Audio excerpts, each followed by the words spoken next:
Please, let's talk about this. The Reddick stuff? So, The Chronicles of Reddick? Oh, Vin Diesel again! All right, sorry. nailed it. No, you nailed it. Okay. Brady's not going to the Vikings, first of all. Second of all, Reddick to the Bears. The Jets said they're not going to trade him. So in case you're a little bit out of the loop here, this is a few days ago now.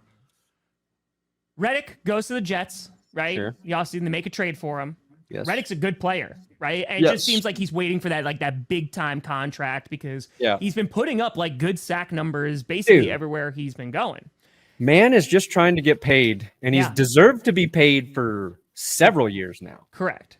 And so goes to the Jets, and they're actually like, all right, like we'll pay you.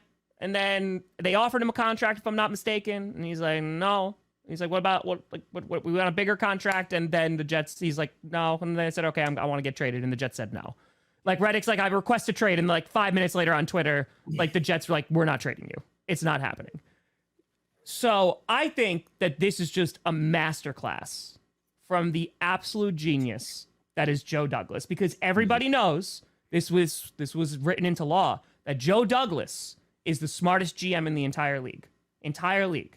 So I don't see how this could have gone wrong. Yeah. I don't see it. So it's funny. The best part about this is Bryce Huff went to the Eagles, right? So the young, talented player that the Eagles had on the edge, they didn't want to pay him. They wanted to upgrade, right? Like they want, like, I don't know why they didn't just go, oh, we found a guy in Bryce. He goes to the Eagles. Yep. They have to get rid of John Franklin Myers for money. So they lose 2 pieces on that D-line. But you're like, okay, Bryce or Reddick, probably a little more dynamic than Bryce Huff. They trade for him. And when you do those trades where a guy wants a new contract, we're all under the assumption that the team and the player have agreed upon a contract, right? That's the only way it makes sense. It's been part of the Brandon Ayuk trade story. Like wherever he goes, he's going to have to agree to the new contract. We assume that was what was happening with the Jets and with Reddick.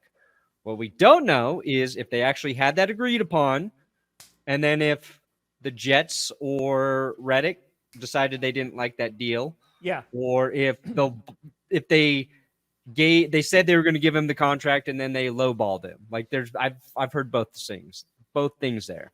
Mm-hmm. Mr. Bojangles. Mm-hmm. But yeah, it's even if let's just say Reddick's at fault, right? Let's just say like he decided he didn't like the deal. It still looks bad for the Jets. Like you got to have that shit locked down and just give him the money. Well, I think making him show up like playing this game of chicken. But here's my you got Rodgers coming back. Your window's this big. Well, that's what I think it also is, dude. It's maybe it was, hey, will you just play for this season and rock out because maybe you'll get a Super Bowl, right? No, and then you I don't get, think like, Reddick was ever like that.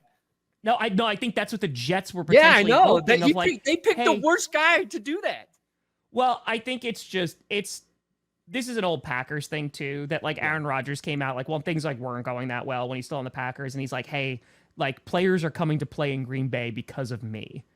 And then you have like these kind of disputes, and it's not a good look. It's not good for anybody. It's not good for Jets fans. It's not good for Reddick. It's not good for the Jets.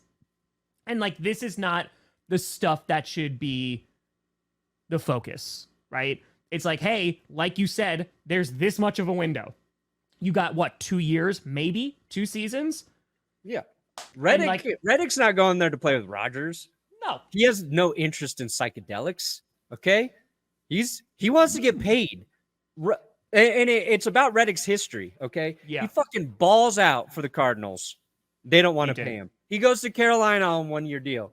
Balls out. Then he goes to Philly and they pay him, but it's one of those shorter deals, right? I think it was like a 3-year deal. This guy has overperformed what he's been paid for. And I think like going to the Jets, he was under the assumption he was going to get paid what he's actually produced on the field. Sure. And it's a rare situation where an edge rusher puts up the production that he has and doesn't get, one of those giant contracts. So I think like the Jets maybe not understanding that part of it is where this went south. Jets are like, I'm not going to trade you. Reddick is like, okay, cool. Have fun. And then now it's just a holdout, right? It's just like, okay, we're gonna sit here and wait and play a whole bunch of chicken. And again, like under the new CBA, like Reddick is the one who's gonna suffer because he's gonna have to get fined $1 kajillion. Yeah. So, and he's fined every day that he misses. So I wonder how this is going to come to an end. But like I understand from Reddick's because he's in his late 20s now, right?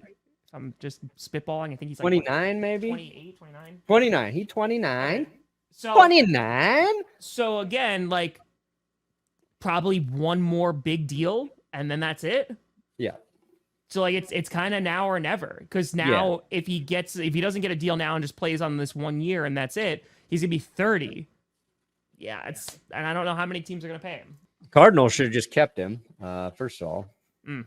But yeah, 12.5, 11, 16, 11 sacks. And the Eagles paid him like $45 million or some shit, but